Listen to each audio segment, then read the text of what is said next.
শিবের নাম করে যারা গাঁজা খায় তারা শিবের লোক নয়, তারা গাঁজা কোম্পানির লোক।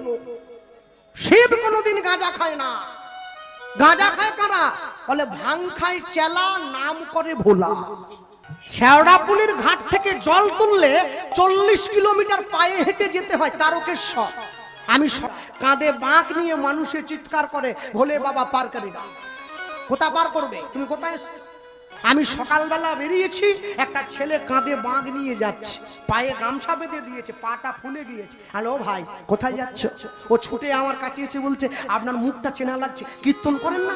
আমি হ্যাঁ। বাবা খুব ভালো হলো, বাবাকে জল ঢালবো, আপনার সঙ্গে দেখা হলো, দিনটা ভালো যাবে। আরে কোথায় যাচ্ছ?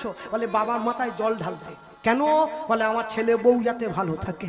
একটা কথা বলবো, রাগ করবে নি? বলে বলুন না। আমি তোমার নিজের বাবা যতদিন বেঁচে ছিল তাকে কোনোদিন স্নান করার জন্য এক বালতি জল তুলে দিয়েছ? ও মাথা চুল করছে। কি গো বলো? বলে না, আমার বউ তুলতে দেয়নি। আর তুই খবরদার যাসনি, বাবা তোর জল নেবে নি। যে নিজের বাবাকে ভালোবাসেনি সে কি ভোলে বাবার মাথায় জল ঢালবে?